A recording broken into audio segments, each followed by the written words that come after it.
इन्डियाले नेपाललाई नाकाबन्दी लगायो, चिनी ब्यान गर्यो, चिनी नेपाललाई इन्डियाले चिनीबाट यो ब्यान सुरु गर्यो, अनि अब अरू कुराहरूमा पनि गर्छ भनेर जुन कथा एमाले कांग्रेस र हर्केका कमिलाहरूले जसरी सुनाइरहेका छन् नि त्यसमा कतिको सत्यता छ त?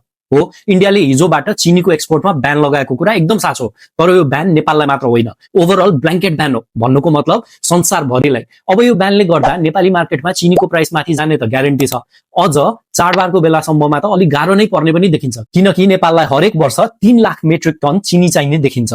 अब यसमध्ये हामीले हाम्रै देशमा प्रड्युस गर्ने भनेको चाहिँ जम्मा 2 लाख मेट्रिक टन हो, यसमा बाँकी नपुग 1 लाख मेट्रिक टन जहिले इन्डियाबाटै आउने गर्थ्यो। अब जति जे भने पनि अझै त्यस्तो हाहाकार मानिहालेर घरमा खाटमुनि चिनी लुकाइहाल्न पर्ने अवस्था चाहिँ अझै पनि आएको छैन, किनकि हिजो लगाएको ब्यानमा एउटा क्लज के पनि छ भने इन्डियाले गभर्मेन्ट टु गभर्मेन्ट डिल अन्तर्गत नेपाललाई पहिले पनि यस्तो ब्यान हुँदा चिनी सप्लाई गरिरहेकै थियो, अब पनि गर्नेछ।